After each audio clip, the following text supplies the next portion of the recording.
ki te kaupapa te pō. E ko ngā pango e haruru atu nei. Haruru tapua e ki a koutou e.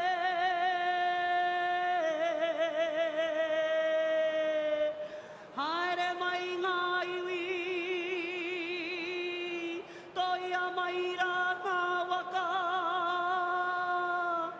He tau mai nei ki te kahutopuni o tuperiri. Haere mai e tau rā. Kua tau mai rā e.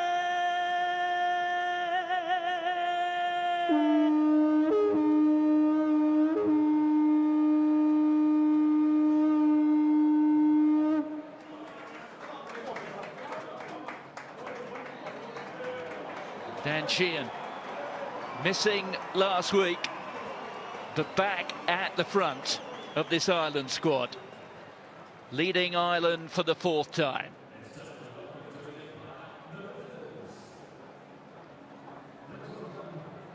Well, it's the 5th time these two have met here. Can Ireland get it right tonight?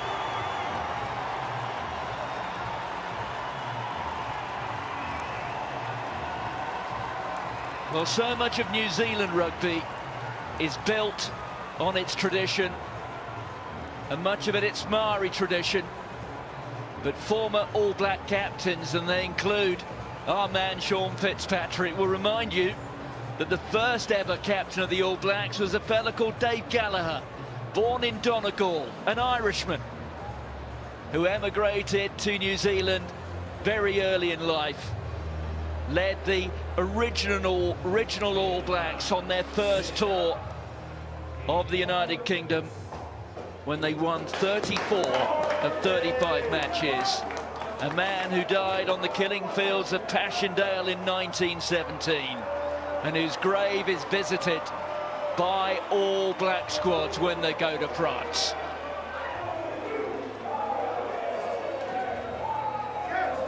Dave Rennie has made much of the fact he has selected a team here big on power, big on strength.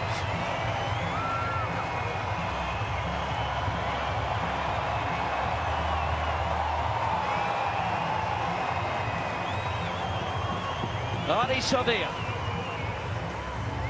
his 109th cap, his 17th as captain. And for Josh Moorby, what a special night it is. His second cap, his first ever start in that famous black jersey with 11 on his back. I do wonder if 32 years on from that magical day in 1994, if you're a Frenchman at least, if Ireland have one or two cards concealed up their sleeve to leave New Zealand flummoxed tonight. If you are able, would you please be upstanding and join us in the singing of Ireland's Call and the New Zealand National Anthem, performed by the Auckland Secondary School's Pacifica Choir.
Well, a former Scotland captain there, Mike Blair, singing the New Zealand national anthem.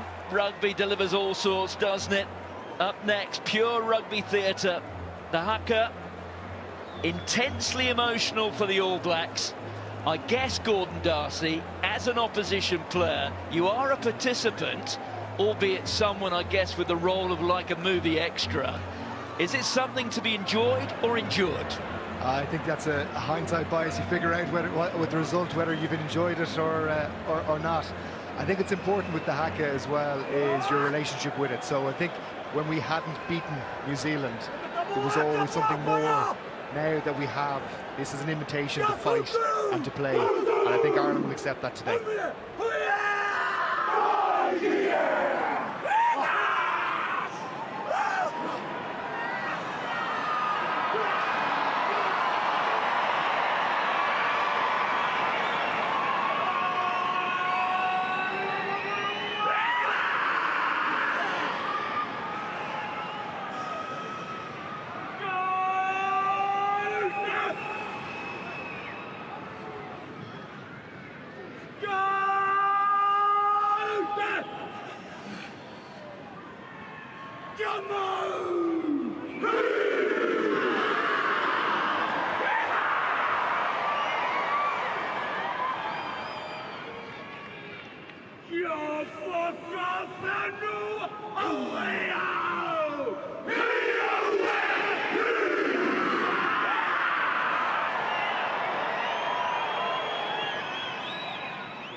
All breaths held. All eyes on the pitch. All the team you need. Allianz sponsors coverage of the nation's championship. This mullet is sick. Or do I look like a sheep? Bruv! You're overthinking it. Take a break. Wait, you can hear my thoughts? Shh, shh, shh, shh, shh. Overthink less. Chew good. Extra gum.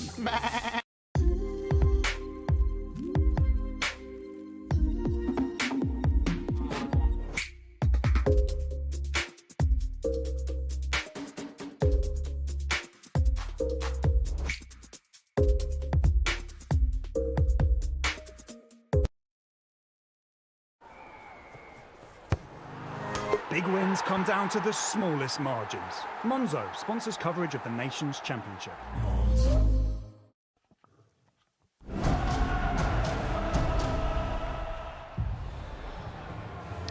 A quick refresh on the teams for New Zealand. The inclusion of Tupou Vaa'i at 6 and a first start for Josh Morby on the wing, and the selections made by Dave Rennie that have attracted most of the chatter.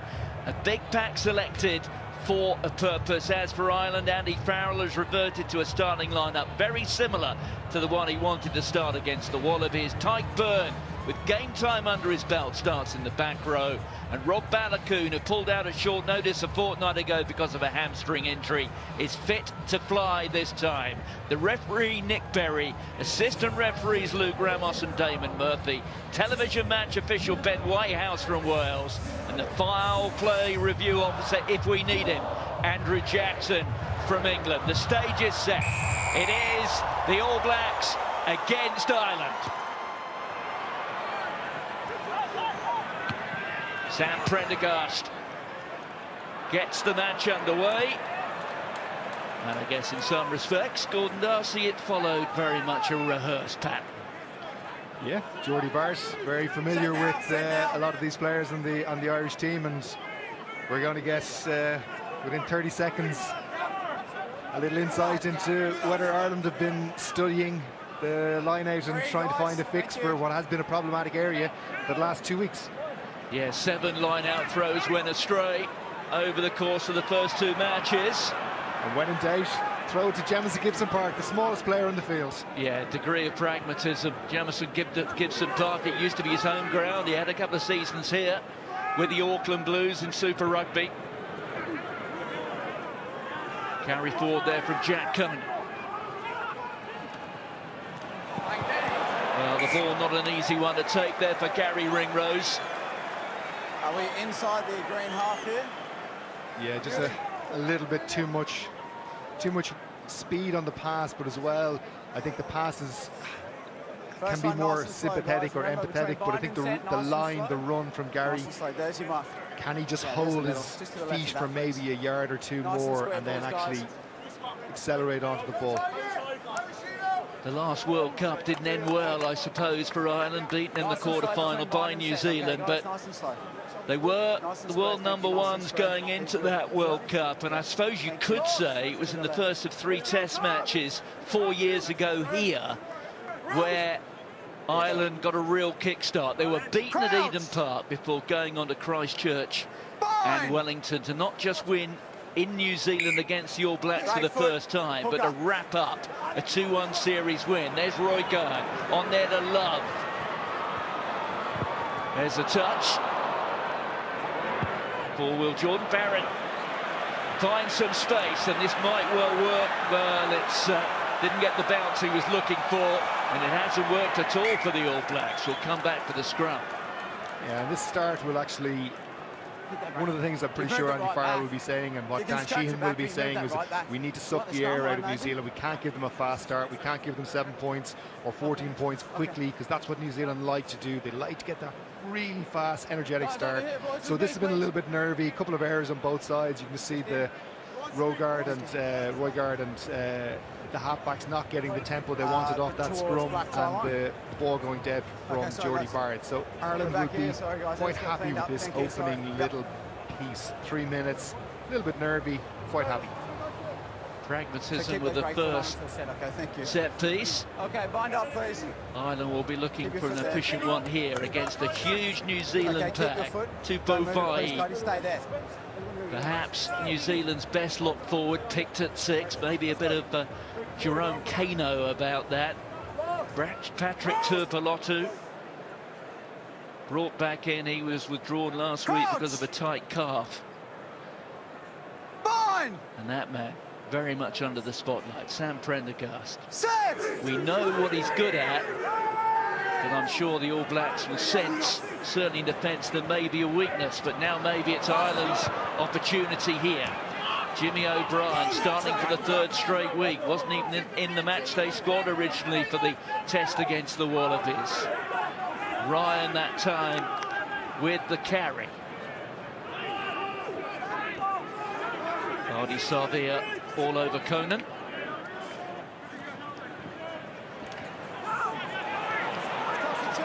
Well, that was brilliantly read by the defence, and you can see that Quinn Tupai.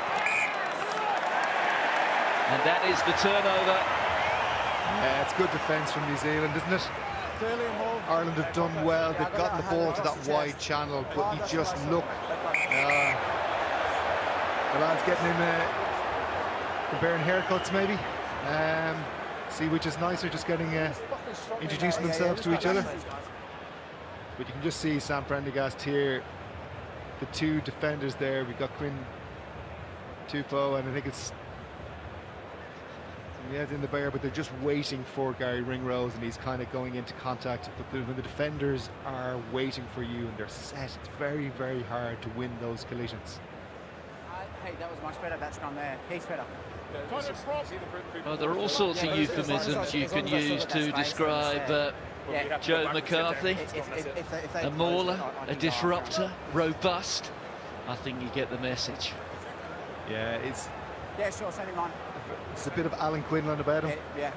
You need to have those players in your team. You need to have that little niggle, honest niggle. Well, real concern there for Tyrell Lomax. Huge man on the tight head.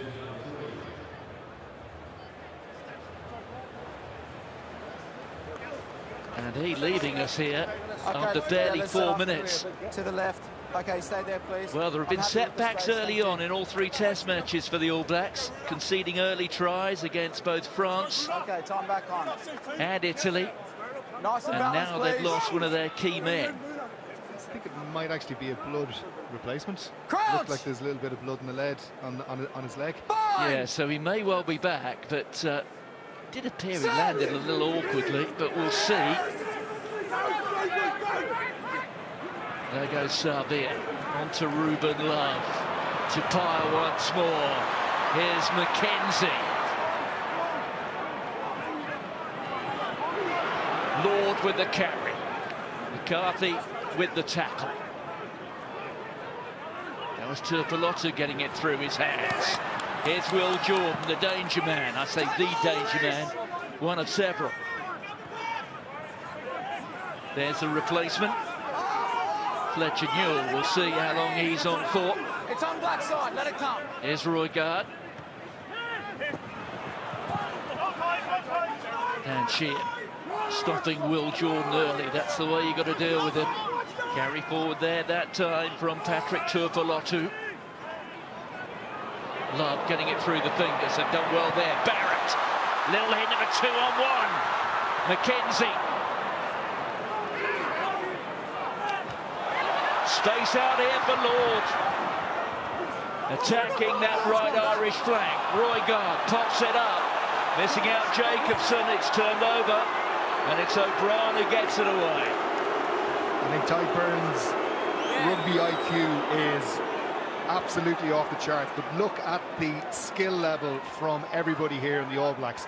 Look at how many times they have stressed Ireland from width to width. They put such incredible emphasis on their skills. Ty Burn said to the ref, ball's out, entitled to be there. Just really, really rugby smarts there from Ty Burn, and a big turnover. Cody Taylor finding no buy-in. One reason why he's been selected, we saw it there, writ large. Ruben Love doing well to keep hold of that in the end. Boygaard's making his halfback work for those passes. Hardy saw there. There's Turpolotu once more. Love, look at the speed with which it's going through the hands. Gibson Park with a tackle. Danger not gone yet, though. Here goes Josh Morby.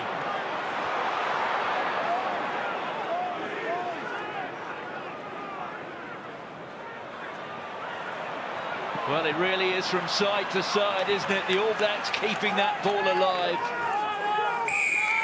And Ireland have got a penalty. They're being stretched, but they're coping.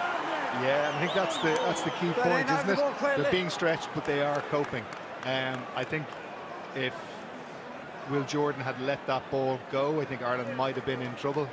Yep. But you can see clearly what the emphasis from New Zealand is. They sense that they can. Second effort once the ruck's been formed.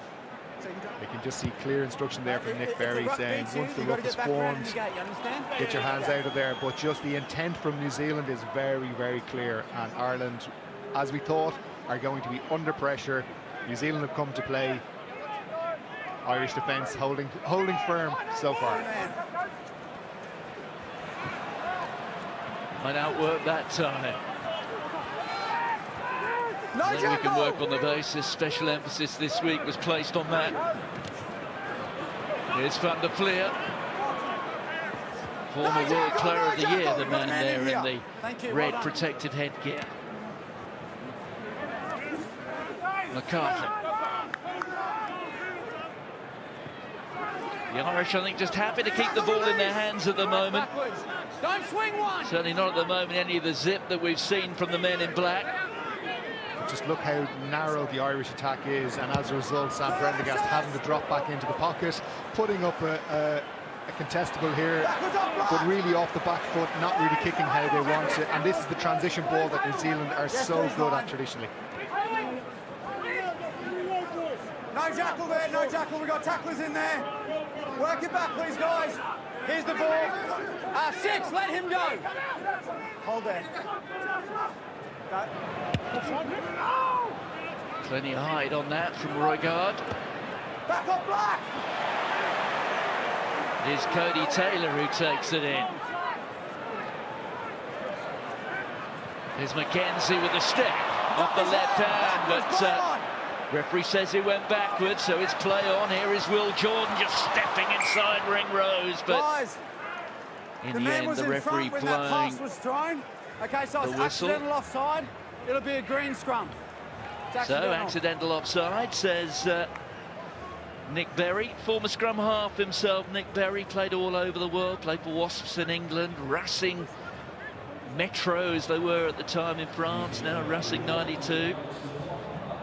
Stu McCluskey, if you're going to come up and in that far, you have to do a Stephen Ferris on it. You have to get man and ball. You cannot come up and give someone like Mackenzie that amount of time, the footwork, and if his mate wasn't standing in front of him, that ball goes straight to Will Jordan in a lot of space. Okay, keep your foot there now. Let's bind up, please, gentlemen. Well, New Zealand have creative thinkers, creative players all over the park, men who can play in all sorts of positions. You could say that looking at that back three, they've got 2 full-backs on the wings and a fly half at full-back. They've got Geordie Barrett who can play at, well, he's playing at 12 here. He can play at fly half, he can play at full-back. Yeah, but I think, crucially, they've got pace. So you look at Will Jordan, you look at Morby on the wings, and look how many times they've touched the ball already in 10 minutes of rugby for New Zealand. So it's almost 50-50 possession. But look how many times New Zealand back three have touched the ball versus the Irish.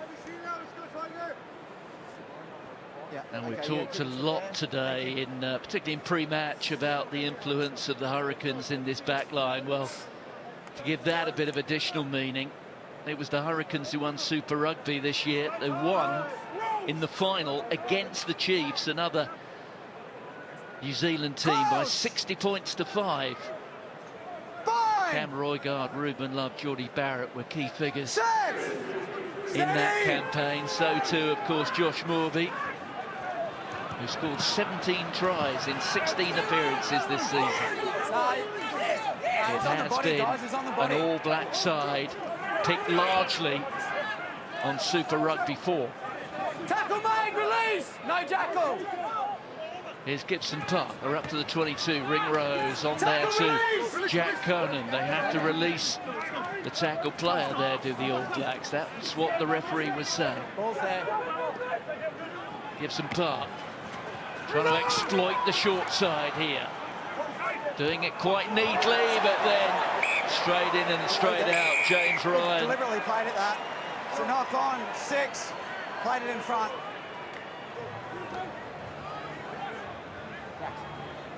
He's not going to be happy with himself there.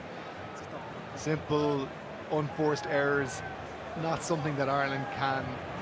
Because if you look at how hard Ireland had to work for this territory and this possession, to cough it up with a simple catch pass, it's very, very frustrating. You can see the frustration on the players. And James Ryan is a quality player. He knows, maybe he wasn't expecting that, but he knows he should have done better there. You're making a sub. Ryan with a knock on. Tyke Byrne in the offside position, kicking the ball. That is what the penalty was for.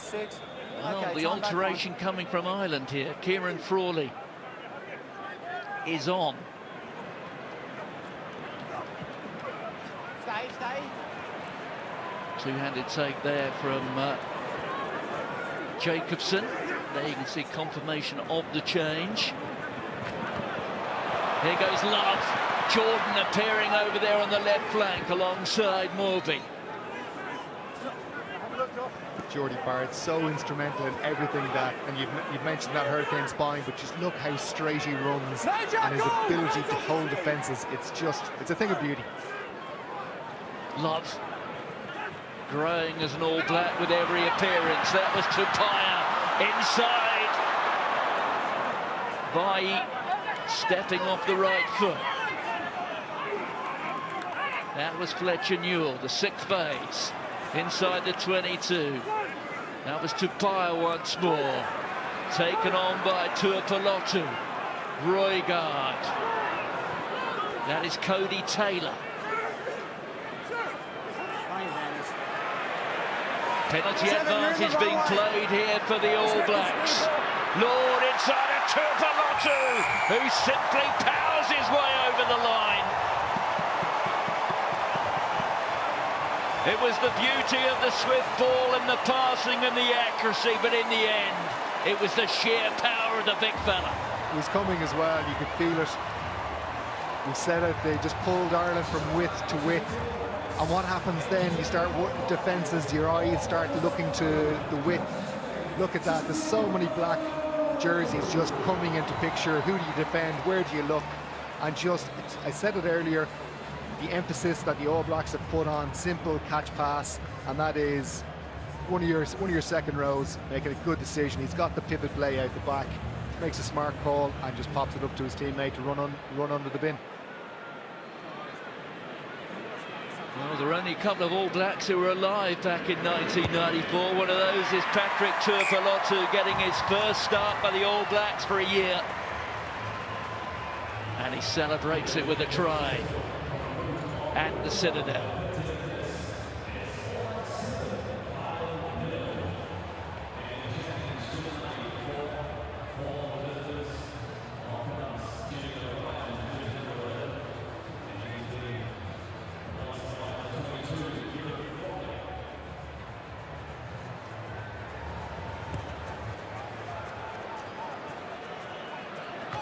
Well, you'd have to say Dave Rennie must be delighted with this. They were really tested in Christchurch by the French. Use that, please, 9. They've also got that 4-test series against the Springboks coming up shortly, building towards a peak. Great pressure from Tyke Byrne there as well. It's those, you know, when you're under the pump like this, it's small little moments that can relieve pressure. So Tyke Byrne putting pressure on Roygard there and get a nice little possession based in here. It's there with Tyke Byrne. The tackle from Jordan. Here's Gibson Park. Inside comes Sheehan. Josh Lord getting just hold of enough of him. McCarthy. There's Conan. It was number 8 on number 8. Well, the pass went forward.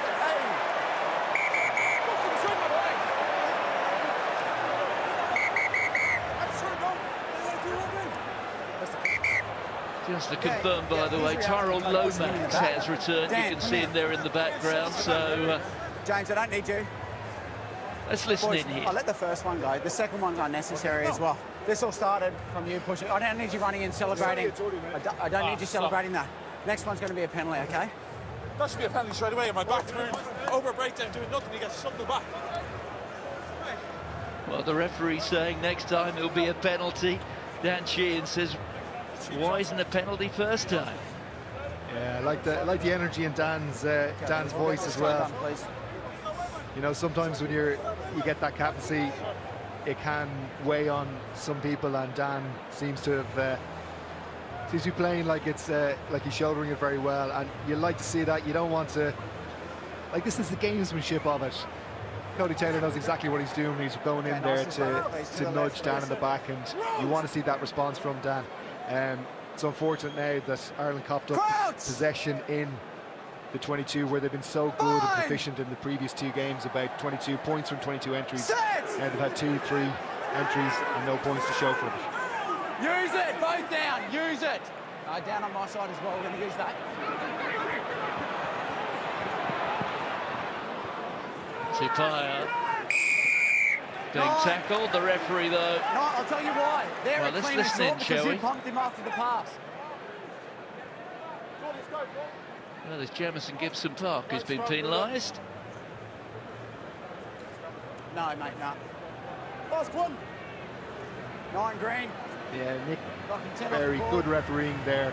You can see it simmering, you can see it bubbling at the breakdown, primarily from the Irish side.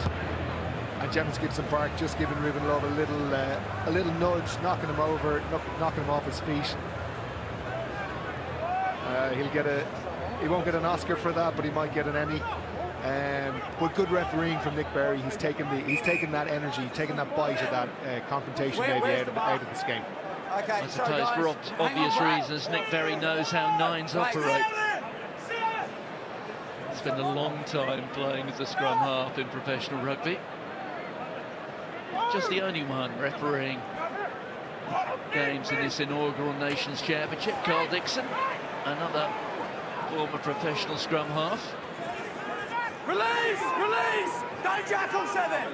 Tapia presenting it there for Roy Gard, the try scorer Tuipulotu. Here goes Barrett, look at the speed again. Murphy out there to Vai, who's eventually brought to earth. Great hands there from Ethan de Groot. Not the first time we've seen that over the course of 3 test matches. Love slides it through, it's one to chase for Jordan. Frawley gets there first. Tackle, release! Release! Well done, thank you, that's a tackle. It's a really smart kick from Mackenzie. And again, you look at the passing from New Zealand, gets the ball to Mackenzie in that second wave of attack, and he's so much time back there. He can just, he's having a look, he's having a scan, and he opts to put the ball in behind, and look at the pressure Ireland are under now. And concerns for Frawley as well, who's down, so effectively down to 14, and even worse news, Jordan's got the ball in hand, and here comes Mackenzie. Gibson Park, that was a try saver. It may not be over yet. Well, the pass was loose, the ball went forward off an Irish hand, but it's all happening at Eden Park. Okay. Guys, he's going to catch there is Frawley. It'll be a scrum here. Looks like he's taken a bang to the head when he went down to retrieve that ball. Dan will be there, scrum there, mate. Ireland stretched. Yeah, time's off. Everything just seems to be falling apart from Ireland at the seams. They're just bursting at the seams at the moment. Frawley taking a knock to his head. I'm telling them that's got to be in the ruck. 100% it will be. And just this play from Will Jordan, every time he gets the ball, it's just, wow. He engages the whole Irish defensive line. They just stop for a moment. And then Mackenzie comes from nowhere, comes from... We didn't even see him, Martin. And he just hits a beautiful line off Will Jordan. Yeah. Okay. And then Ireland bailing water. Well, Ireland have a 5-3 split on the bench. Oh, yeah, because it's on the outside. 2 of the backline players already involved. One of the replacements now off. Let's hope he's back. It is technically, I think, a blood replacement rather than a head injury assessment, but he did appear to be in some distress. There is the new man. I say the new man. Anything but you, I guess. Hugely experienced. 72nd cap for Bundyaki. Keep this one up. Keep this one up, boys, okay? There's the mark. Time on.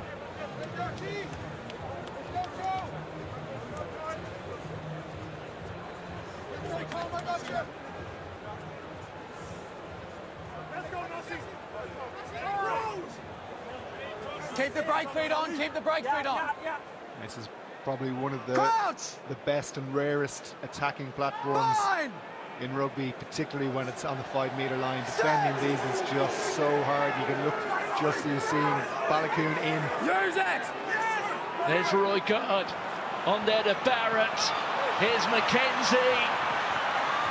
Gets through the tackle of Aki, is still going is Mackenzie. In the end, it's Ty Byrne who holds him up. They've got to release him though. This man needed a release. That's Josh Lord.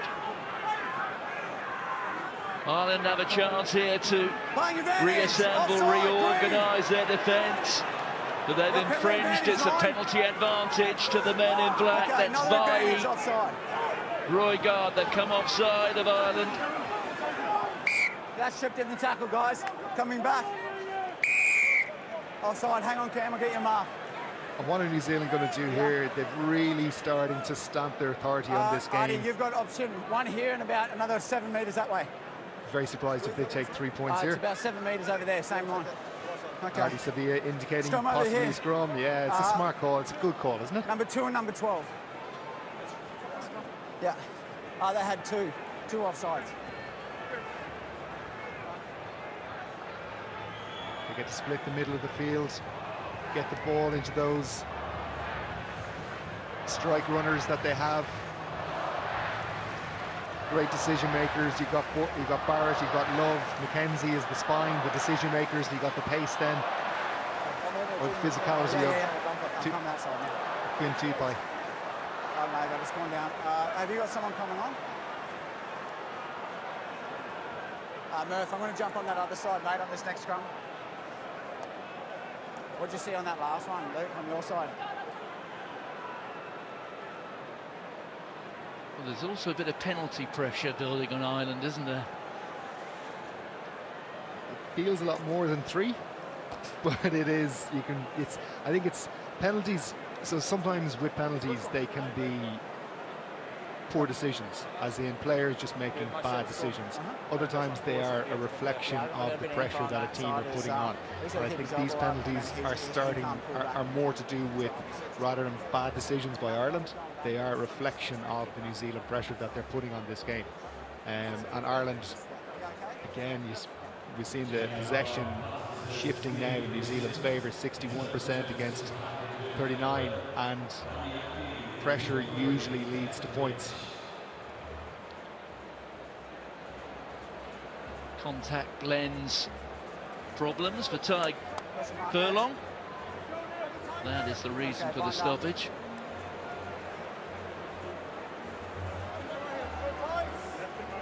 Yep, nice and square, thank you. Keep the elbow up. Okay, keep the shoulder up. Time on.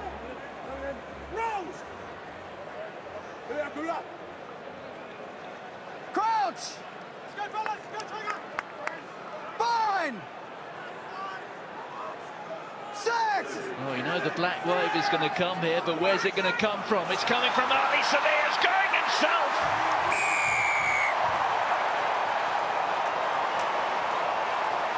It was as easy as that. I think, well, Ireland left a massive hole for him to run through, so there's a few better operators at 8. Just look at that gap in between Gibson Park, Sam Prendergast, Gary Ringrod, Jimmy O'Brien there. They've got to do better. They've got to organise. They've rehearsed this. They know exactly where they should be. They know what scenarios are running there. You can't just give one of the best number 8s in the world a free run at the line and then hope you might get in underneath them. Well, one of the best number 8s in the world now has scored 32 tries for the All Blacks.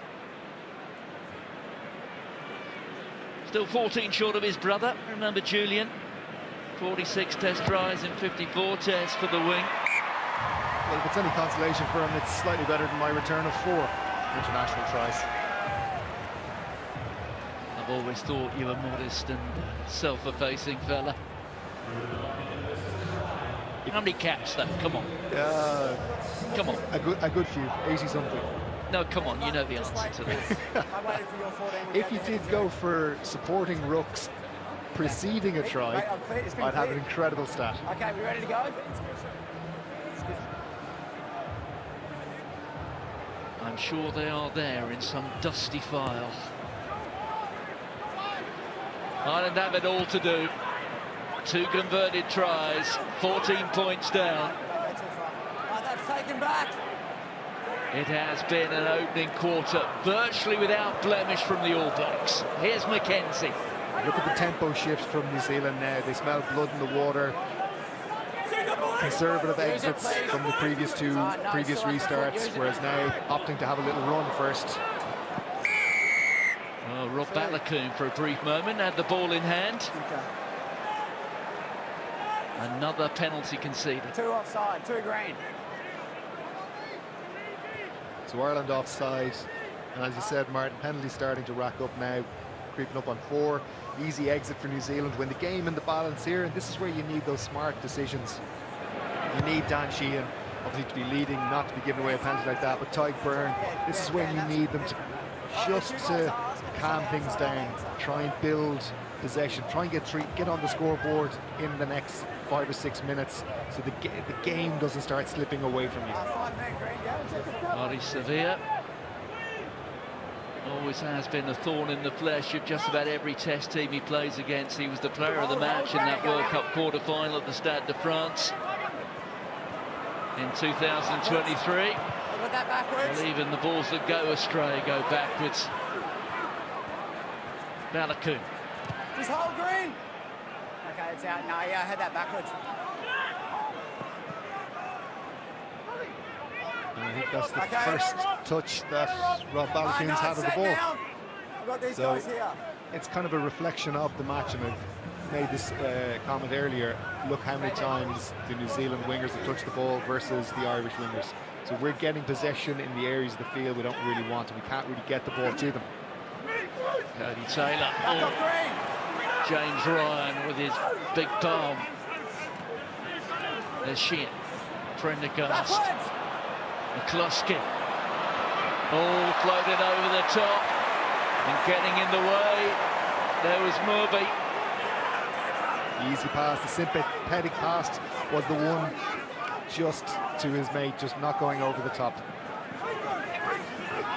That's to Pyer. You've cleaned him there. There's Josh Law. Jordan. Barrett. Jacobson. McKenzie. McKenzie, that's for Morgan to get after. Well, in the end,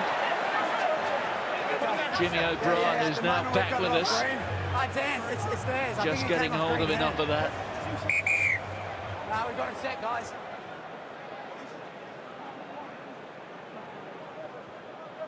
Yeah, Jimmy O'Brien's hand going in. He may try to indicate that he didn't touch it. It is going to be a New Zealand ball. What I'm really impressed with is again, I've talked about the skills, but the different first receivers that New Zealand are using. Will Jordan popping in a first receiver. It's great to see. The carry from Tupaia. Roy Guard. That's Tyrell Lomax. Real bull of a man, Lomax. Sarvia, scorer of that second try. Roy Guard. Barrett. There's Jacobson, his third straight start. He's been one of the players who's been really outstanding throughout for the All Blacks. It's taken on by Tuipulotu, looking for a second, held up just short. The alarm bell's ringing once more for Ireland. The arm is out from the referee. Cody Taylor just trying to slide his way through. Just a few blades of Auckland grass between the All Blacks and that try line, but in the end, there's going to be a warning here. Absolutely, and are justified as well. Guys, it's time off. Just take a second, have a squirt. Yeah, Benny, just responding to your check. I'm going to show you a dangerous clear out by 7 black. Okay, so it's Luke Jacobson who's in the dock. Just trying to get the angles up on screen for you. I did see it coming in. He comes off his feet. I thought it was a good deep clear out, and if New Zealand scored, I was wondering how his 7 black on the left-hand side of the ruck. So he comes off his feet here. Well, he catches Josh van der Fleer, and van der Fleer's reaction suggests it's shoulder to head. It is. That is very problematic. He's left his arm behind. Yeah, that phrase. This is the last angle behind. Yeah, thanks. So he's basically saying it's a tucked shoulder. Yeah, the 5 standing arm. Well, we said the foul play review officer is Andrew Jackson from England, and that we hope perhaps we don't need him, but I think we will need him in a moment. Yellow card threshold. He's going to have a few minutes, I think, to take a look at this. Okay. Yeah, I know, but it'll be a yellow card. Oh. Yeah, it is, but that's offside. That's foul play, so that supersedes it, okay? So there's no attempt to wrap there. He's dove over. It's dangerous. It's a yellow card and off-field review. I think he's been generous there. It didn't... Well, it will be reviewed, and there is a strong possibility that that may be upgraded to a 20-minute red. Yeah, I'd be very surprised if it's not.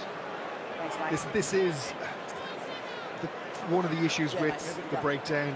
Look how low Josh van der Fleer is. It does not excuse a clear out like that. It's lazy. You don't tuck your arm. You don't go off your feet. There's so many things wrong with that clear out. But when players get into those positions like Josh van der Flier, they are almost impossible to shift without making head contact. So you have to be really sharp. Going in reckless like that, that's what you end up with. Well, we wait in anticipation for the judgment from Andrew Jackson. But there has to be a real chance here that Luke Jacobson will take no further part in the match. I do have Peter Luckeye, who could come on in the second half. My old friend Liam Toland always said, never waste a good crisis. So Ireland have been gifted a yellow card, potentially something more. This is where they have to make hay now in the next 12 minutes before half-time. There goes Shear, up to the halfway line. Gibson Park. Well, straight through the legs of Tyburn.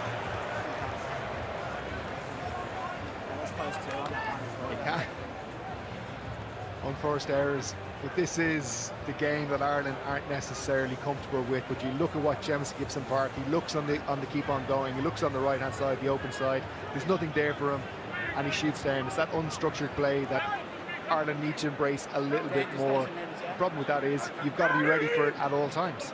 Tyburn sadly wasn't. Hold, mate, hold. Okay. The carry from Tapia once more, and All Black for the 26th time. McKenzie.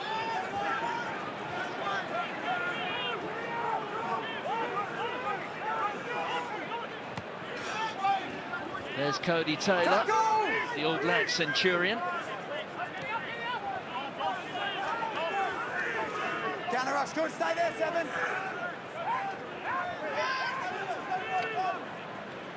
Tackle! The approach with the man down, a little more guarded, a little more pragmatic. Van der Flier with a turnover. That was textbook. Now there is space for Ringrose. Here goes Hugo Keenan. It's poor from Gary Ringrose, poor from Gary Ringrose. Turnover ball, and he takes all the pace. He carries it 10 yards and then passes it to Jimmy O'Brien, and the defence shut that down. It was a clear 3-on-2. They have to be better with that. Pass is good. Stay inside. Sheehan had to wait for that as well. They must create the momentum once more. Half an hour gone. New Zealand lead by 14 points to 0. Gibson Park. There's McCluskey. There's Jimmy O'Brien. O'Brien gets it away to Keenan.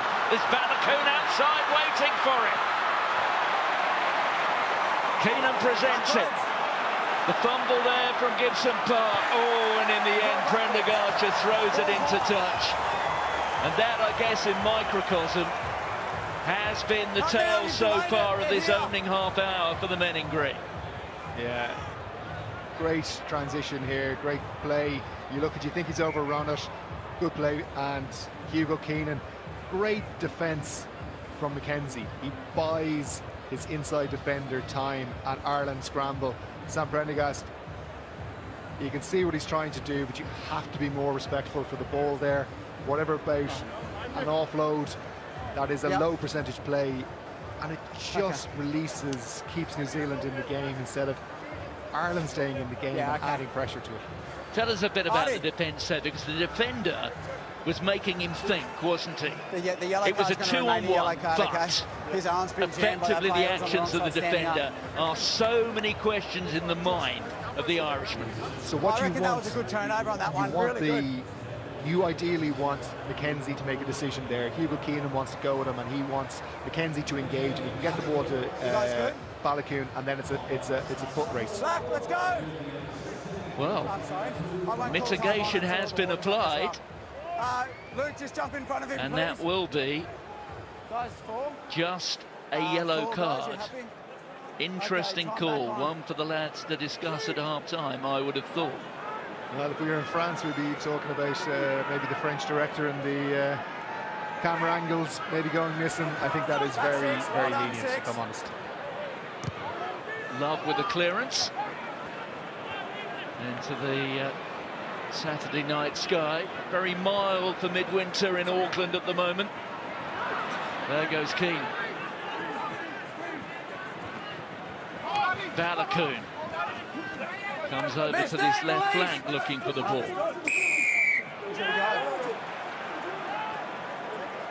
He's going to go.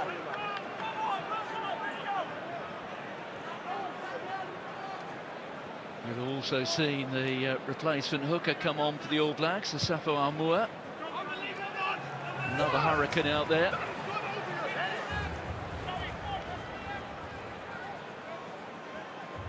You can see Jordy Barrett has hands on the ball. I think Nick Berry had said hands away before he'd managed to take the ball away. Good kick from Sam Prendergast. He's suggesting it was probably closer to the 5, but this is where Ireland need to get on the scoreboard here. Gibson Park, McCluskey. No, Jacko! Gibson Park once more. Here's Conan. Ethan de Groot stopping his progress, but can they stop Ireland? There goes Tyke Byrne. The closest they've been, Ireland. Can they get it right? They can. They were desperate for a score, and they have it. That's an important score, and it's a momentum changer. Jack Conan, some massive carries in the build-up to that. Real selfless, putting his body on the line. Everything you want to say about it. Tyke Byrne going in there, but look at this. He's demanding the ball. He's called it. His hand is out. That's what you want to see from players. We see it with New Zealand. They want the ball in their hands. Jack Conan saw the space, demanded the ball, and got it. Well, he's the longest standing Ireland international involved today, having made his debut in a World Cup warm-up match back in 2015.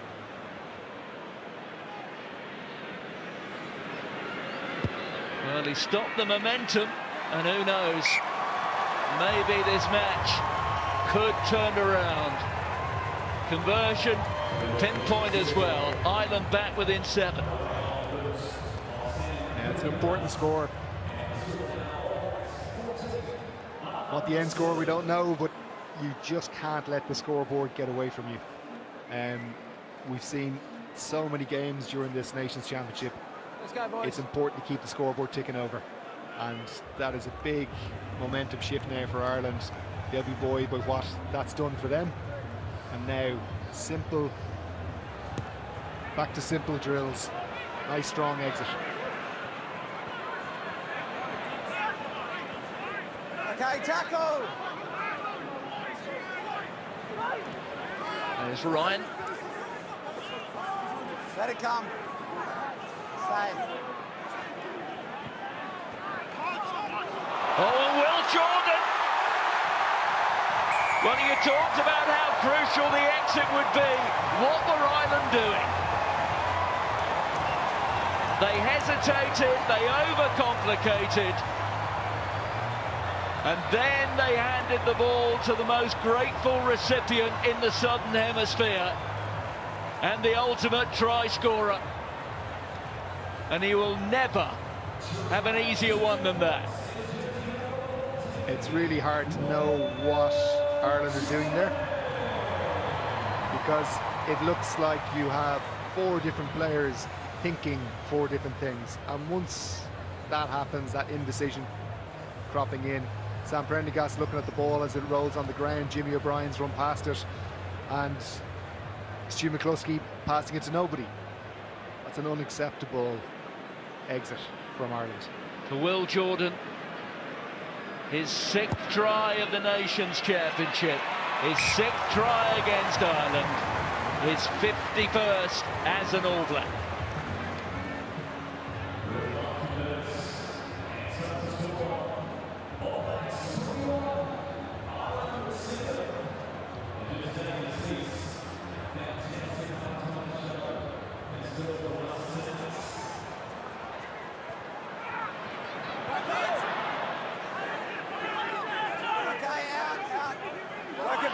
Work it back. Okay, you're inside, use it. It's under his foot. Well, the oxygen taken out of the lungs of the Irish. Can they come back from that? He's not tackled, that's fine. Okay, release now. Hoygaard with a nice, long, not a contestable box kick, but just happy to give Ireland back possession. Prendergast with a cross kick. Gary Ringrose unable to get there. Josh Morby it is, who mops things up for the men in black. Here's Roygaard.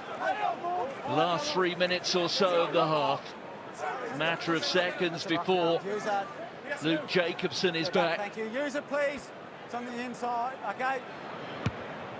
Clear access, boys. Well taken by Bannaker. And then the offload just squirts forward.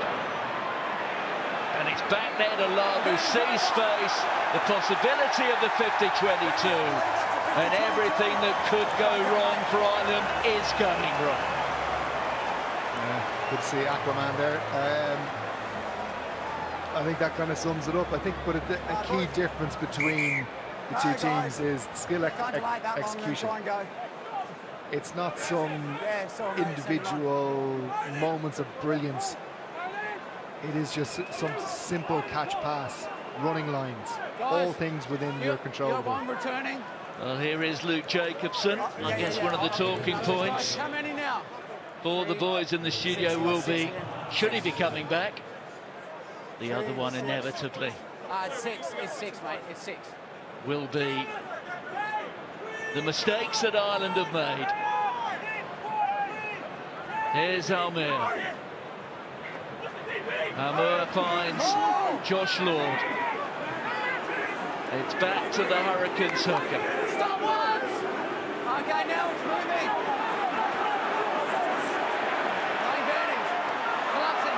Penalty advantage being played for the All Blacks. They're looking here for the try bonus point before half-time. Roygaard, which way?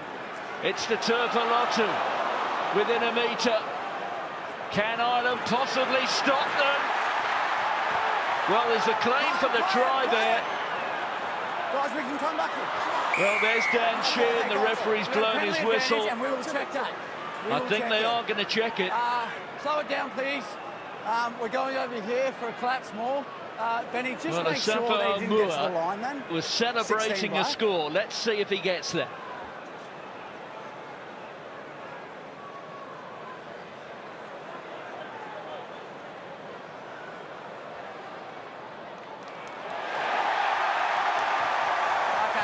It's going to be the try bonus point. And secondly, has he grounded it on the line or not? It's a very tight one. We need to take time and space. If not, Dan, we'll go back for the penalty advantage there. Okay, for the clutching of the ball. Right, that's pretty indisputable, isn't it? Yeah, as many as you got, please, to show when. Sorry, Nick, I'm stopping the director. Yeah, mate, that's fine. Pop it on.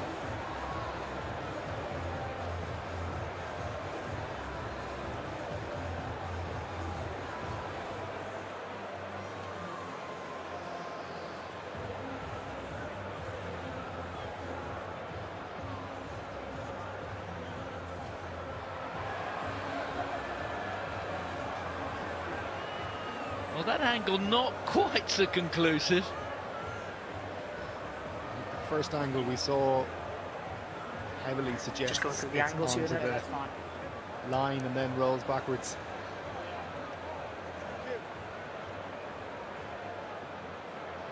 Yeah, thanks. I have a decision, Nick. Yeah.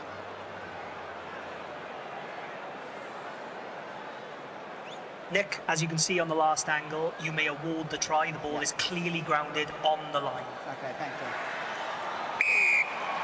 New Zealand have their try bonus point. The kick to come. They're going to be up to 28. Ireland, with a little bit of help from themselves, have been torn to pieces. It's a frustrating 10 minutes for Ireland because they did what they needed to do to get back to 14-7 with their game management and just their rugby, how they felt they were in this game. Yes, they had an extra man, but they worked so hard to get a try and then trying to run out from their own try line, or their own 22, when there was nothing to suggest there was an opening there. The game management there was very poor, and as a result now New Zealand have done what they always do and get quick fire tries.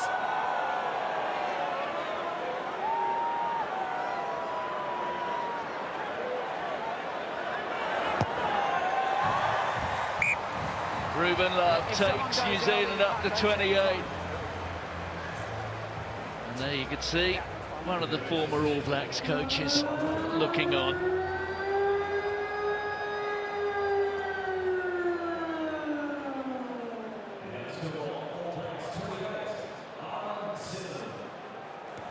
Well, it was always going to be the test which really told Andy Farrell where Ireland are.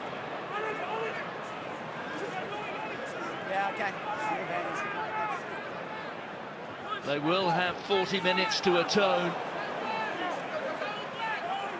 But it has been the stuff of nightmares. McCluskey. There's Ringrose. Straight into Ethan de Groot. Gibson Park. McCluskey.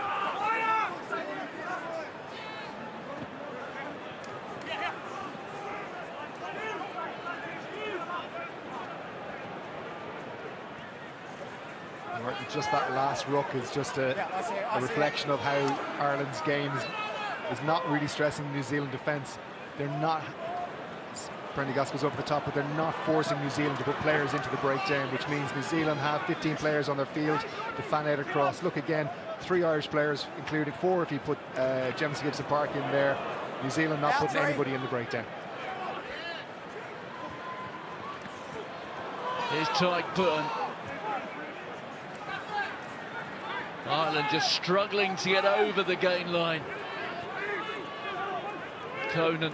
And right, just what compounds this is now when you look at New Zealand, Ireland not getting New Zealand players into the breakdown. They run out of players in attack because they're putting so many players, over-resourcing these rucks. And New Zealand, it's comfortable for them. They don't have to put players into the breakdown, so they have more numbers in defence.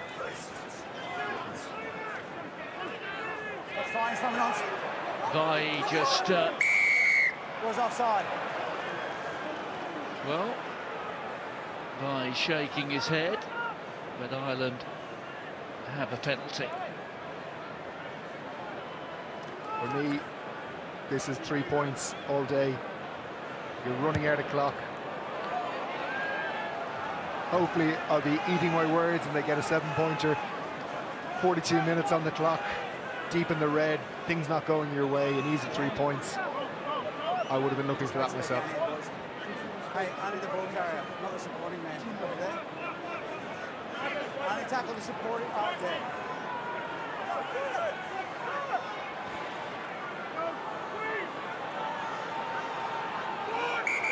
I'm sorry, guys. You've come in late. Don't close the gap either. Okay, so it's 6 man. Yep, step off. Yes, of course. Please don't step across, guys. Okay, 6 man again. Stay there. Okay, Green, come on in. Well, it is perhaps another shot to get back into this match. They know how crucial it is. Ball being smuggled back there to Dan Chin. Okay, we're going to have to use that, please. Good ball defence from New Zealand. Ireland not getting the momentum they wanted off the first play. And the penalty goes against Ireland.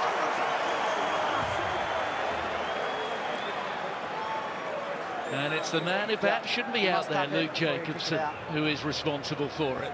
Yeah, and again, good defence from New Zealand. The ball defence, the body height, really good.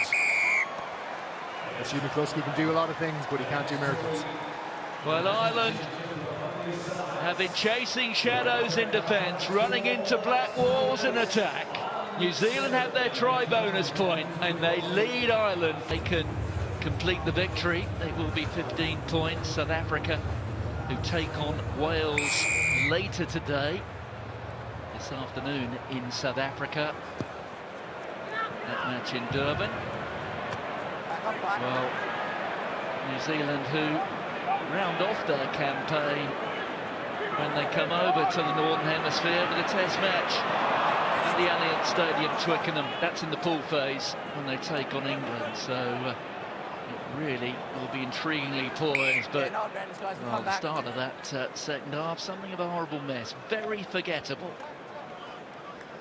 Yeah, and already a harem scarum opening 40 seconds. Jordy Barrett going for the offload out the back door, well marshalled by Jack Conan there. So Ireland getting a scrum. I suppose, what do they want to see in this half? Boys, come on up, please. They need to get on. They need to score early. They need to stay within touching distance. The win may already be out of their control. It's staying competitive for the next 40 minutes or 39 minutes is really, really important. So nice scrum. Lots of field possession to play with here. And I think Ireland have been guilty of not managing the game particularly well in the first half. So James Gibson Park, Sam Prendergast, you've got to think about this game, and they've got to play a little bit more with the ball. There's Prendergast missing out McCluskey. There's McCluskey, who is looping around straight into Geordie Barrett. That's the halfway line. Gibson Park crosses it. McCarthy with a pick up. Here's McCluskey once more. Conan, the try scorer. This is more encouraging from the men in green. Yeah, a good defence from Will Jordan stops him getting the ball to the pace man. Balakoon, if he was able to get that ball away, it would have been something very, very different. But the key point, the offload from McCluskey, that's the catalyst. 5 metres out here, Ireland. Gibson Park. Balakoon finding himself right over on the far flank. They're running out of real estate over there. Here's Conan again with the carry. On top of him. You pin him in, work it back. One's pinned him in. Ryan standing off, so too Furlong. Here goes Van der Fleer.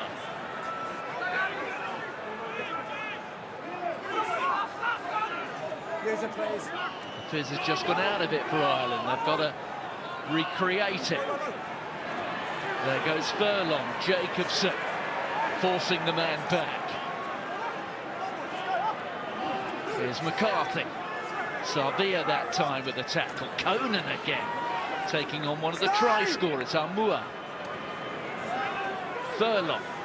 Patience here from Ireland. Sheehan.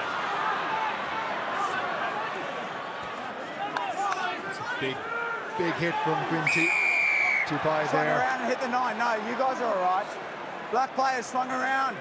Yeah, and then hit the 9. Clear from Nick Berry as well, saying you can't play, like, you cannot touch the 9 in the modern game. But as you said, Martin, just the fizz just went out of that attack. They did everything. They got the offload. They got 2 offloads in a phase, and the damage these offloads are so valuable to Ireland. But they're staying in the 22. They kicked for the corner. They didn't get the return the last time, so they're going to have to be very, very accurate with what they do here. They need to get some points from this 22 entry. Taken by Ryan. Here goes McCarthy. His power held up. Gibson Park, the former Auckland Brew. No way through for Van der Fleer. The green jerseys just lined up here. The All Blacks were waiting for them. McCarthy. Referee trying to get the best possible view. And he's awarded the score. Beneath the pile of bodies, and it is McCarthy who gets up with the ball. Just the start of this second half that Ireland needed so desperately. And it's a good score. Ireland rode their luck there, they massively did. This is a great little set play, getting your big ball carriers in. Joe McCarthy has 2 massive carries in the build-up to this. You see in here now, he gets a little help from his mate Dan Sheehan. Just does that every little bit to get over. Nick Berry's happy with that, but I just want to go to, we don't see it in the clip there, Josh Van der Fleer. He gets carried, he's almost over the line, but what he does incredibly well as Sam Prendergast knocks over the 2 points, he doesn't get held up over the line, and that is a huge play from Josh Van der Fleer. Not to get held up means Ireland keep the possession, and it gives Joe McCarthy an option to get that try. The deficit down to 14. There remains almost 35 minutes on the clock. And while there's time, there's hope. I'm glad that didn't have to go to the TMO, because I couldn't see any grounding there. I trust in Nick Berry.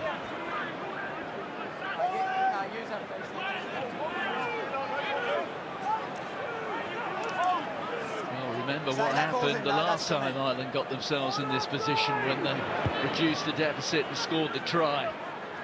No messing around this time. That was Love. On to Mackenzie. Hold block. Mackenzie with a big, healthy thwack upfield. There's Prendergast. Green, keep coming. 9, keep coming. 7. Ruben Love guarding the backfield. There's Will Jordan. Takes a slightly lower flight. Hugo Keenan barely had to move a muscle for that. Here's Ringrose. Being held up there, needs some help from his mates. Keenan, and here to Balakoon. Almost from a standing start, there's no way through. Geordie Barrett was trying to rip it off him. Ryan. Out 7. 1, get off that, don't do that. Use it, please. Ethan de Groot getting a telling off. No, get back. We've seen a couple of times over the course of the last couple of weeks what soft hands Ethan de Groot has. Good chase there from Balakoon. Okay, you're inside, 9. Yeah, kick is only as good as the chaser, and Balakoon's got pace to spare. It was left to Morby to catch over his head. But good from Ireland, isn't it? Just that playing and having a feel in around that middle third of the field. And then when the attack has kind of lost its momentum, going for a kick with Gemma Gibson Park there, good chase, and they end up with a net positive and attacking line out in the right area of the field. Green, let's go. There's Josh please. Morby. This time last year he was returning after a pretty short spell in France, the southwest of France, with Montpellier. His career really has taken off since he came back. A fantastic season in Super Rugby, scoring at better than a try a match and winning the final with his teammates. McCluskey, Ringrose, Prendergast. Oh, and Prendergast just asking too much. Of Jimmy O'Brien, he probably should have grabbed that, but he shouldn't have had to leap off the end of his toes like a basketball player. Just a little careless. It's not acceptable. Don't step across. Everybody has done their role. They've done the right running lines and run passing. Prendergast has got that. He's a better player than that, and he has to expect more of himself than that.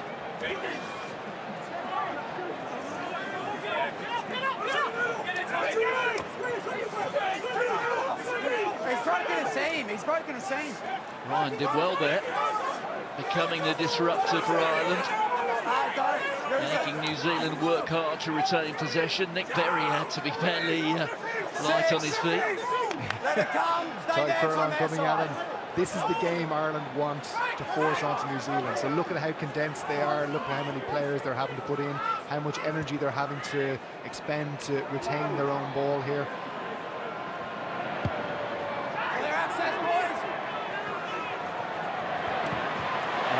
A great kick from Roy Gar, and even better take from Geordie Barrett. There's Mackenzie. Here goes Morby.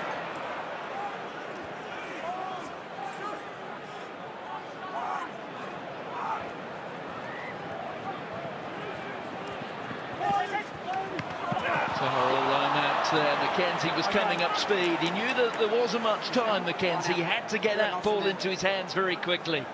Yeah, just got it wrong. Something New Zealand are very good at, and here we're just saying this is something they're also very good at. Geordie Barrett. It's always helpful having a 6'4" inside centre that can go up in the air. Mackenzie takes his eye off that ball, but you look at what they're trying to do. All the passing in the middle part of the field for New Zealand is about staying deep, not putting too much pace on the ball, and letting their strike runners hit that bit of injection of pace. They don't get the timing exactly right there, but that's what they've been looking at: getting Will Jordan, getting Mackenzie, getting Morby off the ball when they can. Damien Namia coming on there for Ethan de Groot. Plenty to look forward to over the day. It's a fantastic third Saturday in the Nations Championship. After this, we're at the National Stadium in Tokyo. It is Japan against France. It's then over to Perth. Australia against Italy. Plenty more to come later in the day. All rounds off in Argentina with the Pumas against England. Kick there for Barrett. Hugo Keenan. Well, did he get that? No, the flag is up from the assistant referee. And nothing worse for a fullback or a wing to see the ball just go sailing over your shoulder and coming to ground before the touchline. So Hugo Keenan just caught out a little bit there. Yeah, hey Artie, I did have that clarified. That was a penalty, but obviously penalty advantage over here, yep. Well, Luke Ramos has got his flag up, and he's absolutely right. Yeah, that's fine, time's off. That is an eagle-eyed spot. Thought Hugo done absolutely fantastic. We're just looking at Ruben Love here. My bad, that was penalty advantage, but we'll play that over. Jimmy O'Brien obviously fell. Yes, that's fine. Awkwardly. Well, Dave Rennie said during the week that Bowden Barrett will be involved in some capacity in South Africa over the course of that series. 3 test matches in South Africa, then 1 in Baltimore on the east coast of the United States, just north of Washington. Now Ruben Love, this is concerning. Jimmy O'Brien with the challenge. Crowd don't much like it. No, I don't think so. Carl?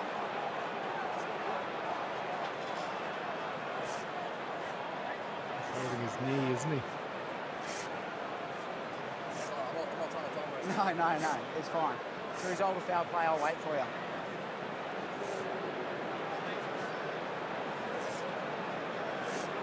If you'd have landed dangerously on your back or something like that, it'd be more, but let's go penalty on New Zealand preparing to make an alteration. Caleb Clark is stripped off. Son of a Ronnie Clark. Nah, it's not a yellow. Yeah, he just got it right. I think he was going for the ball, then the last second he's grabbed him. Watching on from the stands. Yeah. And if he falls on his shoulder or neck, from the 90s.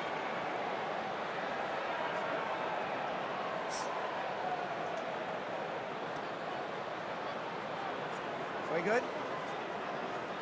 Because you're talking about Bowden Barrett, New Zealand obviously looking for a successor from him for a long time, and suddenly in the space of maybe 12 months we've gone from being a dependency on Bowden Barrett and trying to break Seals McKenzie the fit at 10, and now with Richie Mwanga coming back, we suddenly have 3 options in that 10 jersey. So New Zealand looking very, very well stocked in that position at the moment. Ruben, his father Matani, played for the Maori All Blacks. Ruben player of the match in the Hurricane stunning win in that Super Rugby final just a month or so ago. So Mua finding Josh Law. That's Morby presenting the ball for Roy Gard. Here's Tapai being held up by McCluskey. Well done.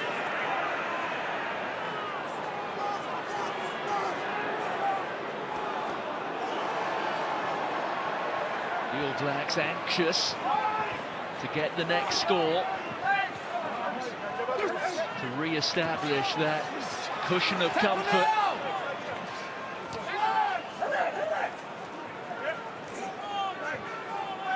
Roy Gard. Carry forward there from the Mia. There goes by. Let it come. You had a man in there, let it come. No jackal, 3 roll out. Over the course of 3 matches, Dave Rennie has been building this squad, working on his strongest 23. There are always injuries to take account of, but certainly the switch of Tupobai to the back row appears to be a significant one. The arm is out from the referee here. It's a smart penalty from Roy Gard. You can see Ireland just twitching at the offside line, and he just has a little sniff, and they're going to get another advantage penalty here. Is Ireland offside again? It's under your man. Now time Almua, 1 try for him already, having replaced Cody Taylor. Barrett, that's Tapia. Roy Gard, Love. Timing's good.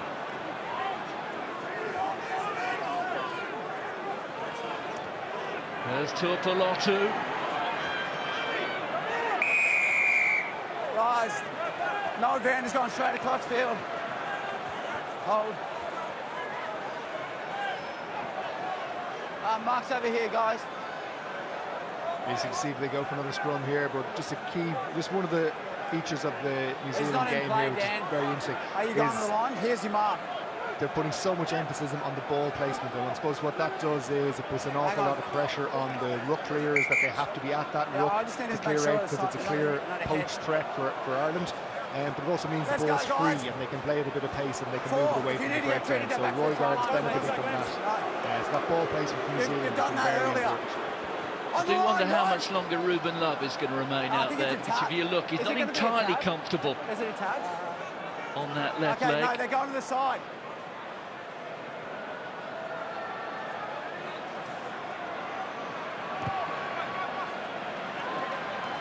You can see he's still shaking it off a little bit. Yeah, I'd say he's not going to want to come off. He's enjoying his time in that 10 jersey, and you know, New Zealand look like a team that are starting to settle. Started their season, 3rd game in a row, a settled team, a settled performance. All those little bits that you expect from a team starting to come together for the All Blacks. Moore with the throw. Hines Lord there at the front. Moore. There he is, just popping out. Tackle! Just caught one of his own players' ankles. Here goes Savia. Push back, Green.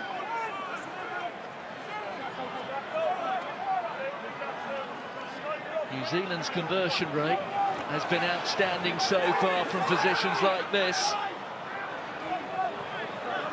There's Jacobson. Roygaard. Out there to Barrett. That was Tupaia cutting in field. Roygaard. Still there, Severe pops it up. This time it's Namia. Metre by metre. The heavy artillery coming in, but there's Roygaard. Lord wanted it that time. Quick hands. Love held up a metre out. Surely this time. And it is. And it is Damien McKenzie. There's a lot to like about that try for New Zealand. Importantly, they just condense in the whole Irish defence. And you can see Quinn Tupac putting his hand up, looking for the ball. There it goes, and just the small little hands. Ruben Love doesn't get there on the first attempt. And Damien McKenzie puts in, but there's so much space out wide. Soft little hands.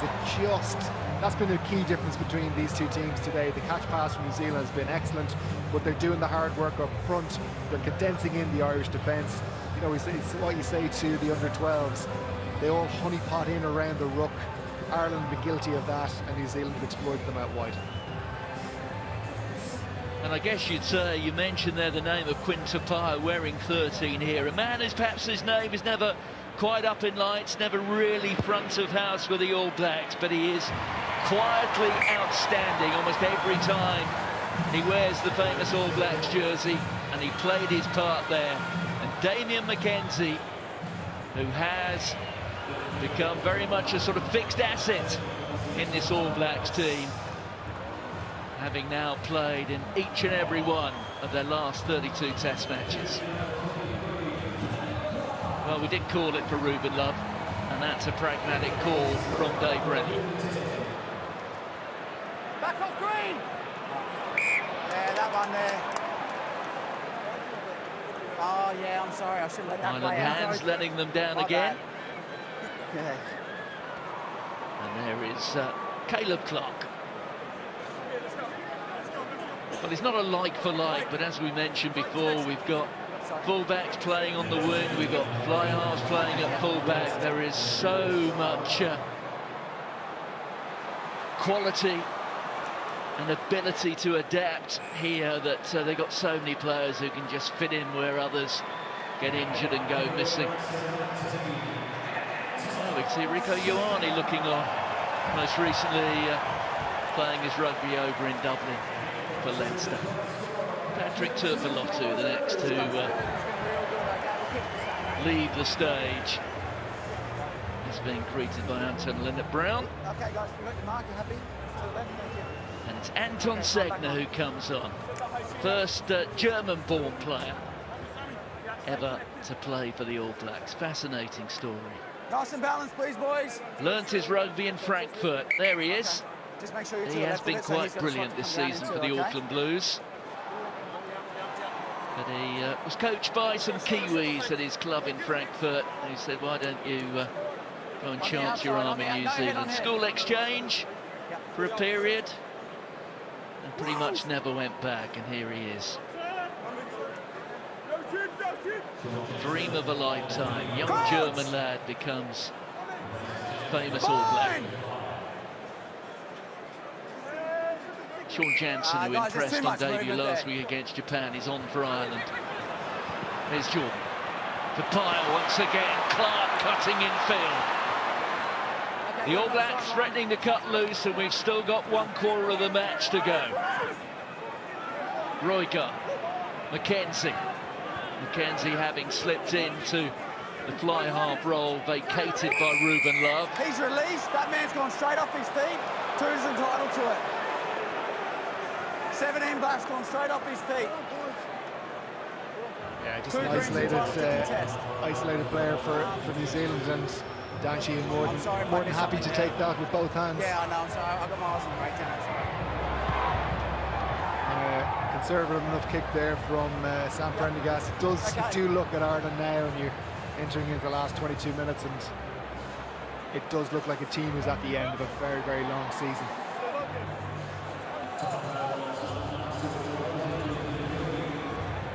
Not just the end of a long season, but what will feel like a very long evening.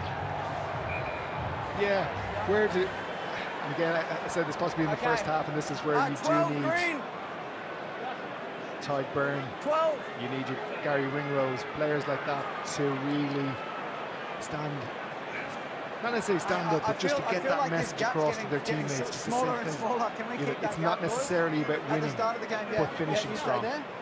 You talk about a long season, and yes, it is, but we know how well the Leinster players are managed. They typically, as you know perfectly well yourself, focus very much on European or continental competition. 14 of the 23 here for Ireland from Leinster.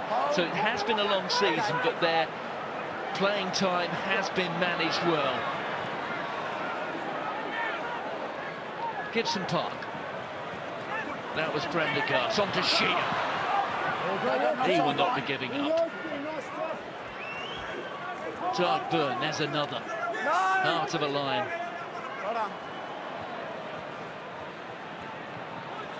Flipped over the top. And here's Balaku. No way past Will Jordan. I think that's a foot race everybody would like to see. Will Jordan and Rob Balakoon. I'm not sure who would win it. Well, to Pyle there. Yeah, you're trying to catch well, that was a dive that was more Michael Phelps. No. Well, do you know what the good thing about a dive like that? At least there's no argument to say whether you are trying to catch it or not. Yeah. If he's diving, he gave absolutely everything, didn't he? He's almost caught that, guys. Well, I think if you're a defender that's coming up and you're confident enough to go and dive for a ball like that, is that a reflection of the Irish attack, that they're not really stressed? That you can go and have a look at it? Well, they are going to have a look at it. Quinta Pyle, obviously my live read is he's going to catch that. Quite a second career. He was the victim of one of the more ugly moments that we've seen in recent years. Do you remember Darcy Swain's illegal clear-out? It left Quinta Pyle, who was the victim of that, with a shocking knee injury. Tear to one knee ligament, rupture to another. 3 years out of the All Blacks jersey, more than a year out of rugby, full stop. Okay, here he is now. Guys, do you agree he's gone with it with one hand, the second hand comes in late, so it's a little bit knocked forward? Okay, all right, can we have the wide angle, Benny, just to see? Yeah, there's a wide coming up for you now, Nick. Yeah. Here it is. There's a man outside. Well, I think England needed somebody like that in goal during the week against Argentina. Yeah, okay. Right, so there's defenders on the outside. It's going to be a penalty against the man for diving for that. Okay, so the second hand's come in late. Benny, you can bring it back on me. One or two Evertonians. Yeah, it's different to Super Rugby. Okay. You don't know what he's you're gone. talking He's about. hit him with one hand. The second hand's come late. I'm going to penalise it here. Okay. No, you had defenders on the outside. Damn, that's my decision. Yeah, like, to be honest, I wonder does the context of the game influence that decision more than what it was. I think you could say he's got the second hand is coming in late, but I think he's made more than a decent effort to try and catch the ball. That was quite a kick from Prendergast. A sobering evening for, among others, Andy Farrell. 2, 4, 6, 6. 2, 4, 6. Tyke Byrne rising high. No, out. Josh Lord has to get out of there. Let it come. Here it is. Here's Jamison Gibson-Park. Tom O'Toole standing off. His 5th start as a loose head. Bear in mind, for Ulster, he's essentially a tight head.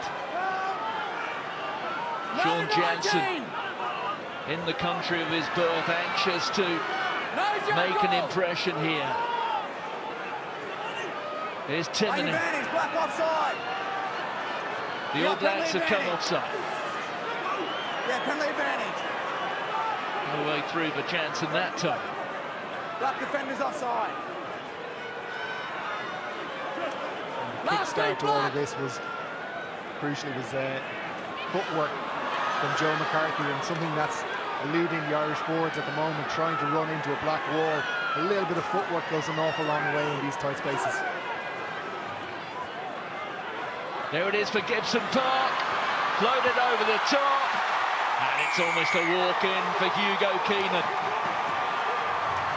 Yeah, and that's what you want to see in that area when you've condensed the defence in and their eyes start to narrow, their hips start to turn into the rough. That's when you have to have that a poacher's ability to sweep late. And you look at it, Prendergast sweeps late, probably could have just popped it up to Frawley, but you can see that his eyes are there, he's seeing what Barrett's doing. Once Barrett's shoulders turn in, nice walk in for Hugo Keenan. So big kick for Sam Prendergast. This will go a long way, even to keeping the scoreboard honest. And also, and that is straight out of the middle. Tommy Fleetwood will be looking for a few of those, as will Shane Lowry this afternoon at Royal Birkdale. But bear in mind, there are bonus points. It is the Nations Championship. Ireland will still believe they can win this match, but even if they don't win this match, they're one try short of a try bonus point. A converted try, as things stand, would deliver a losing bonus point.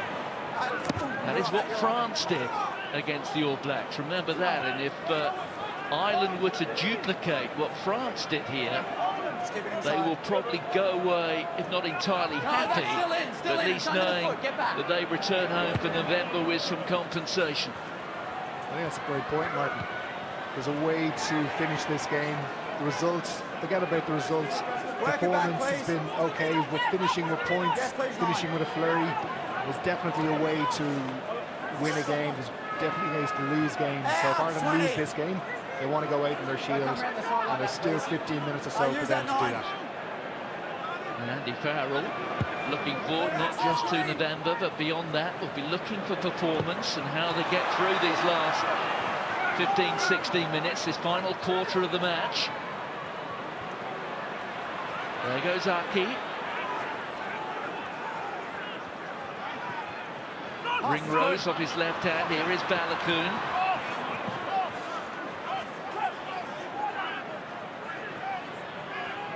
McCarthy. There's Jansen. A few people back in Ireland, perhaps quite a few of them in Galway, thought maybe he even should have started today. There's Aki. Oh, O'Toole just trying to keep the ball alive, which he did, but the into a black defender. Referee pointing out that the first knock-on went into an All Blacks jersey.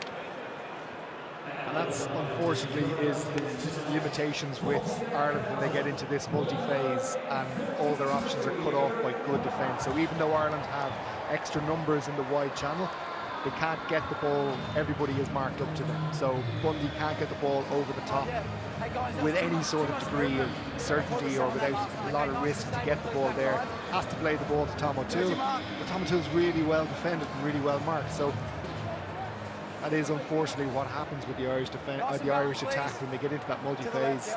If the defence is smart, they can actually stress them and put them under pressure.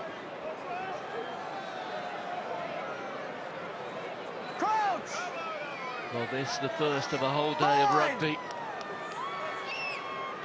Next up, we're in Tokyo, but looking forward to the afternoon. We're up at Murrayfield, Fiji against Scotland. It's then South Africa against Wales in Durban, 4:15 on ITV1 for that.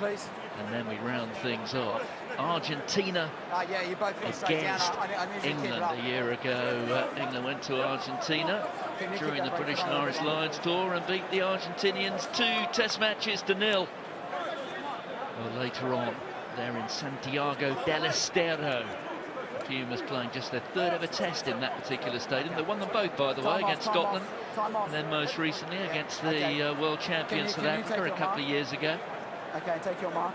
Now don't move your foot, okay? Thank you. Steve Borthwick, as I'll ever, call time back on once you're all bound up. under the microscope. Don't move your feet, please, hookers. Still plenty of business to be done here, though. Time on. Let's go.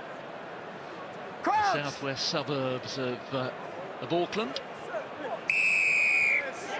Same again. He's pushing you in and you're on. Second time.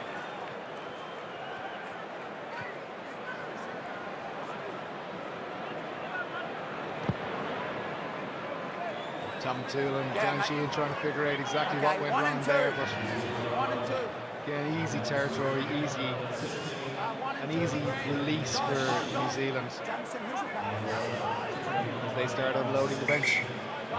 Yeah, and it's one of the, dare I describe him as one of the old stages. Anton Linnett-Brown earns his 90th cap, and he replaces that man, Quintapile. Anton Linnett-Brown, who's been on a sabbatical in Japan, playing for the Kobe Steelers, but he is now back in New Zealand, not just as an All Black, but also as a chief. Alterations being made by Ireland as well. You can see 2 of those in the front row.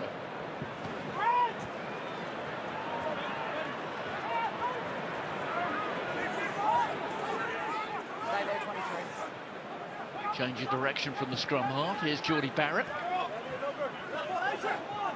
Roygaard. That was Xavier Namia. Stay there, please. McKenzie. Lord presenting it for Roygaard. There's Linnett-Brown, a first touch for him. Caleb Clark. Here's Will Jordan. Will Jordan on the score sheet again. Backwards. McKenzie just knocking that backwards. Being picked up there by Linnett-Brown. Playing bench for the green knock on after. There's Jacobson. Stay.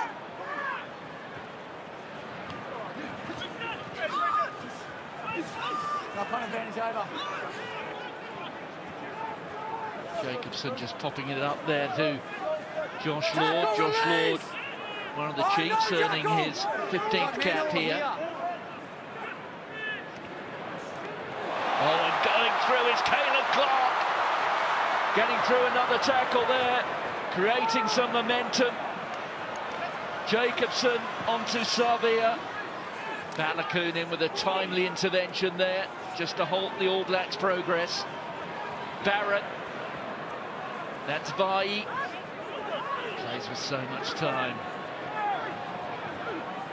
Linnett-Brown. Creeping up to 14 phases. Roygaard just sniffing in around the sides of the ruck, but Ireland, the scramble has been excellent. And the comfort that the All Blacks have with the ball in hand is quite clear. There's Morby. Just come off your feet, no. Stay, it's still in, no hand, it's still in here. It's still there for New Zealand. There goes Sagna. Here's Linnett Brown.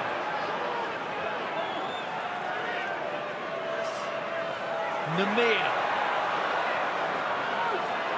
Inch by inch, making their way towards the try line. Short, let it come. No hand. 22. It's a masterclass here in retaining possession while making progress. Barrett. Here's Morby. Yep, well tackle. read by Balakoon. Tackles on the ball. It's a good defence from Balakoon. He's had 2 big interventions in this phase of 22 plays. The defence really good, forcing Jordy Barrett into a big open skip pass there that brought the Irish defence back into it. Release! 6, stay down, please. But New Zealand's retention of the ball not really being challenged at all through 25 and 26 phases. 6, roll, please. They're showing their patience and their precision.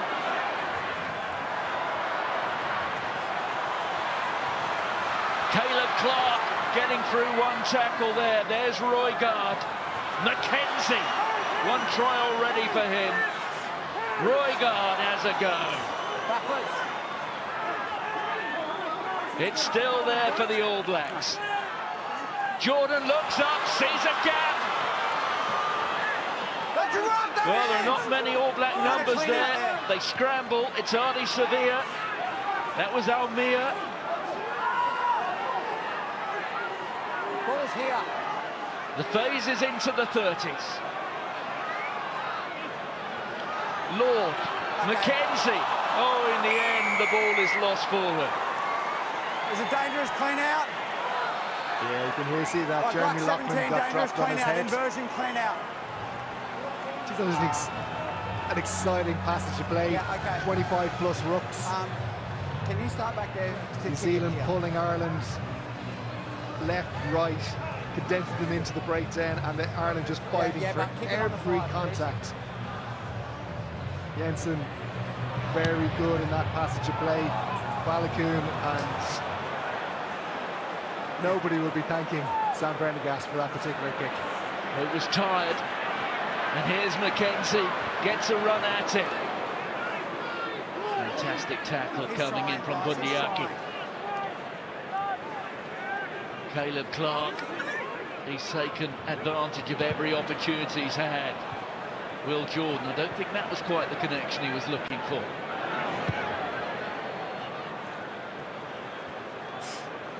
Kieran Frawley takes no chances with that. Gives it a good agricultural boot nicely into the stands, so everybody can try and catch their breath. Well, there's that image there of the heavily bandaged forehead of Kieran Frawley. Almost represents as a metaphor of sorts for Ireland's evening. And Luke Jacobson leaves the pitch. He does so of his own or his coach's volition, rather than that of the foul play review officer. Okay, time on.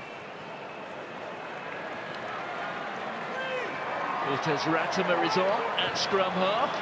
Peter Lakai, that going straight through his fingers. There goes Balakoon, inside to Frawley. 7 minutes for Ireland here. The Ulster winger is just so graceful when he's running. He just has so much pace. As he's running, he just gets Caleb Clark to come in and just floats the ball back inside to Kieran Frawley. A converted try here for Ireland will definitely deliver 1 point and perhaps even 2. It is crucial. 6.5 minutes to accomplish it. They will go away thinking, right, we've done as well as France did down in Christchurch, if they could do that. And in the final reckoning, when we get to the end of 6 rounds, it may prove crucial. And here's a chance for Frawley. And Frawley steps his man, but it's Jordan of all people there stopping him. And the penalty is conceded. You're isolated and you're rolling. Isolated and we're off. He's not going to mess around. Did well to keep it alive. Lakai, so to him. Back there from Sarvia. Linnett Brown with a big hoof. And that's worked rather well. It's the bittersweet for Ireland, isn't it? What a beautiful kick. Isolated. You just need Robert Balakoon there, not Kieran Frawley. And he knows that as soon as he hits the deck, he's isolated. He has that second row. And Nick Berry sees it straight away. And look at that, David Rennie happy. He just said, yeah, we defended it. They threw something at us, we've defended it. And he will have liked the fact that Damien McKenzie tapped and went as well, because that's Black, hold there, please. they're trying to rediscover what Green, come on in, guys. New Zealand play, their Green, identity and that pace that they're so dangerous at any stage of in the pitch.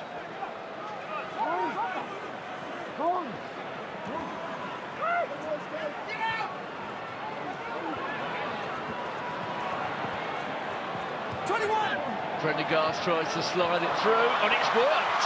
Keenan was on the end of it, and in the end he finds Morby. Morby inside. Oh, look at this from the All Blacks. Kieran Frawley in the end comes across and saves the day.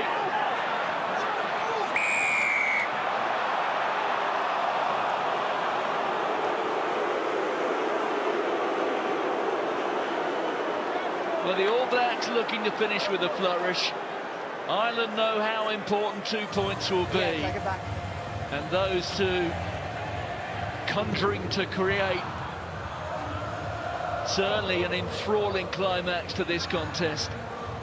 It's got a bit of everything, doesn't it? Hugo Keenan going in, trying to keep the ball alive, and just look at New Zealand, they switch into that transition play. They're brilliant at it, they are brilliant at it. But I think that's a really interesting point, Martin, that there is something to play for in this series, where previously maybe Ireland could have had an option to walk out the gate, whereas now they have plenty of reasons to stay and fight. Drop his leg. And that went off the knee, and there's the offload to Morby, and Morby finds support outside from Lakai. Right, let it come, you're off your feet. Morby, full-back wing, plays scrum half for a couple of moments. They're trying to roll play. Ratimer back on his feet. Ratimer again. Lakai.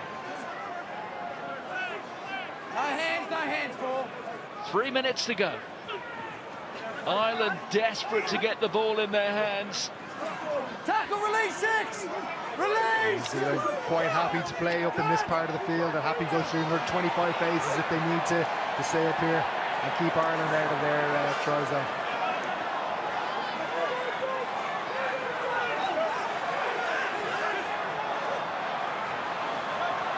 That was Segner.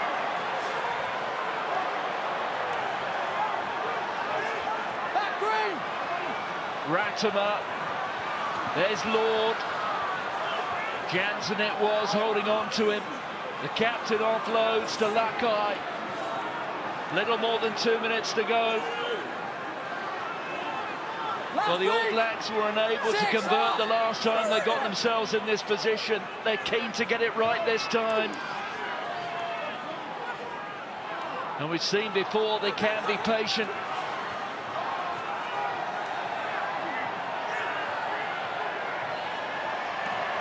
McKenzie. Will Jordan.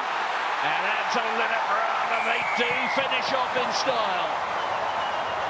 Well, Jordan is a magician. That's what happens when you have pace like that. Robert Balakoon, whenever he gets the ball, defenders sit off. Same thing happens with Will Jordan. So we're seeing just all of the lead-up play, the interplay. New Zealand don't deserve to score this try, but what they have is they have Will Jordan, who manages to get two defenders interested in him, and he has the nous, he has the skill, and he gets the ball away. As soon as Balakoon comes in, he understands exactly what he's doing, and importantly, Linnett Brown stays alive to that pass in contact. They've no reason, they've no right to score that, but they find a way to do it.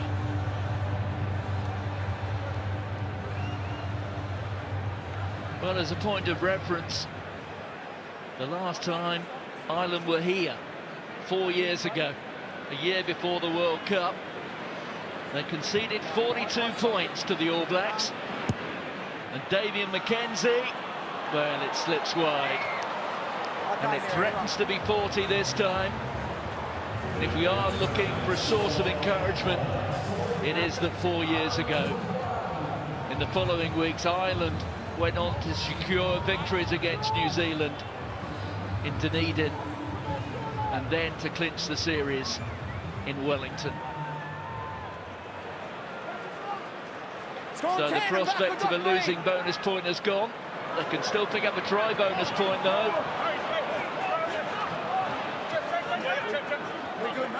Here's Casey. Prendergast just holding the ball up there. Thomas Clarkson, who got the winner against the Wallabies a fortnight ago. Release! Well, the ball lost forward, and it's Lord who comes away. Well, careless hands in the end from both sides. That's time. And it has been a fairly low-rent end to what has been a spectacular contest. It's probably not one for the purists, but I think it's been an enjoyable game to watch for a neutral. I think it's a fair reflection of both teams. New Zealand at the start of their season coming in, Ireland at the tail end of their season, and I think that 21 points or the gap, or the 19-point gap, is a fair reflection of the two teams. Well, of the 3 matches this month, this always promised to be the summer examination that would really tell Andy Farrell quite where Ireland sit against the best in the world. The answer is, well, they have